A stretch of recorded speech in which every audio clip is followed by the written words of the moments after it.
And given that divergence, how do you now regard what is now the completed sort of corpus of Game of Thrones, the HBO series, within this broad world of Westeros, which you've explored in different directions? I mean, where does it fit in? Well, it's two different ways of telling a story. I mean, I ask people sometimes, how many children did Scarlett O'Hara have? And for those of you who know Gone with the Wind, anybody? Best-selling, most popular movie of all time, and a mega bestseller, of course. In Margaret Mitchell's book, Scarlett O'Hara has 3 children. In the movie, Scarlett O'Hara has 1 child, which is correct, which is right, which is true. True, Scarlett O'Hara had no children because she didn't exist. She was a made-up fictional character. So both of them are equally true. You could do a Gone with the Wind graphic novel next month. You could have 12 children. That would also be equally true. We're making up stories here. So yeah, I'm telling a version in my books and the show, which had different constraints and different deadlines and different needs, has told a very similar story, close in some respects, exactly the same in some respects, different in other respects. Can I ask how the process of sharing a world with other writers on the page that you've described with Wildcards compares to sharing the world of Westeros with other creators in Game of Thrones? You might have heard of it, the biggest TV show in the world. What is easy, what is difficult when you suddenly have to open this world out to other writers, other creators, other minds? Well, there are challenges to it, certainly. When I first got involved in television in the mid-'80s, Twilight Zone was the first show I was hired to write for. And then Beauty and the Beast, and then I had 5 years of development where I was making up my own shows.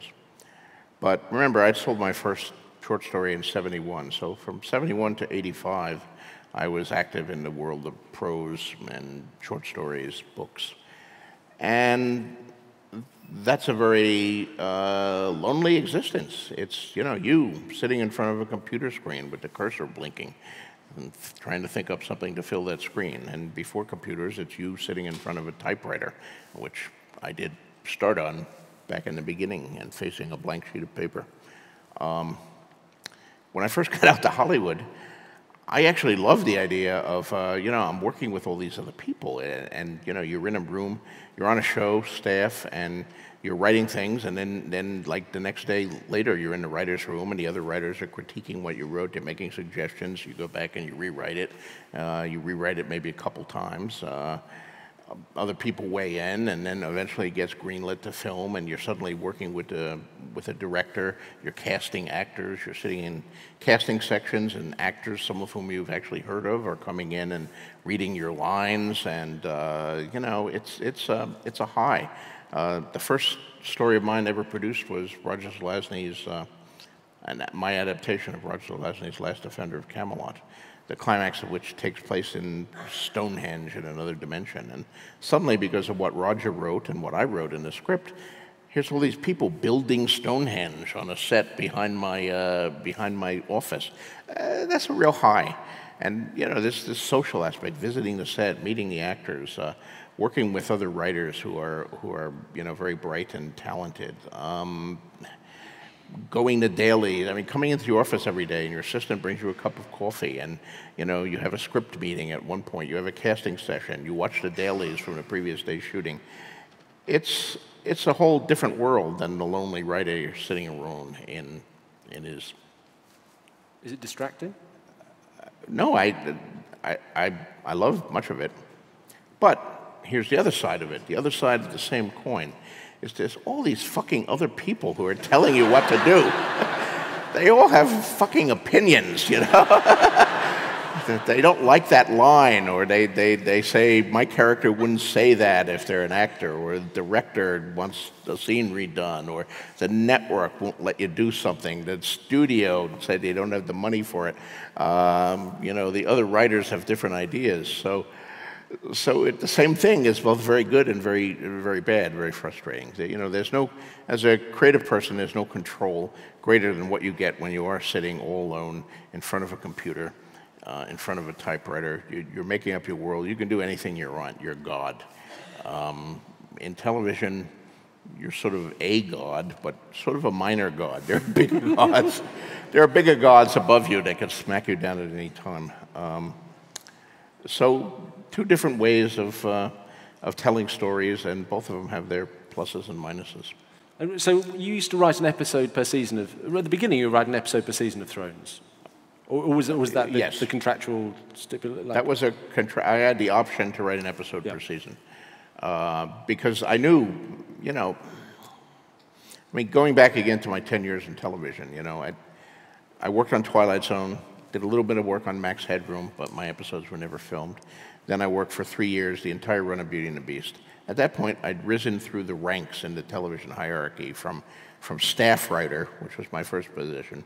You know that staff writer is a very lowly position because it's the only one that has the word writer in the title. And then from there, I moved up to story editor and executive story editor and co-producer, producer, supervising producer. And I was set to become an executive producer, a showrunner, which is the big title. But then Beauty and the Beast ended, and then I got a development deal where they're just paying me, studios are paying me money to come up with ideas for TV shows, to come up with ideas for TV movies, feature films, what have you. And I wrote a number of those over the ensuing 5 years. And that can be very lucrative, but ultimately I found it very unsatisfying because nothing was made. They pay you and you have meetings, you get invested in the world, you love these characters, and then they don't make them. Nobody ever reads what you wrote except 4 guys in a room. And I guess I discovered something about myself, that I'm a little like an actor or something. I want the applause, or I want them to throw the rotten fruit at me, but whatever. I want to come out on the stage at the end of I'm done and know that an audience, whether it's the audience in a theater of a few hundred, or whether it's an audience of 20 million on the television sets of America, has seen what I've come up with. I wanted that.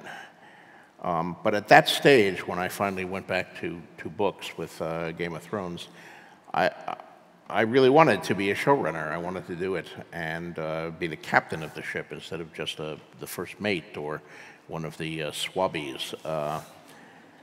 But then 20 years passed, and by the time Game of Thrones was ready to go to HBO, number one, I was right in the middle of the series. I had 4 books out, and I was struggling to finish Dance with Dragons at that time, and I knew there were 2 more after that. I couldn't, being a showrunner on a television show is a 24-hour-a-day job. I mean, it's a hugely high-stress, busy job. There's crises every day. There's always something to do.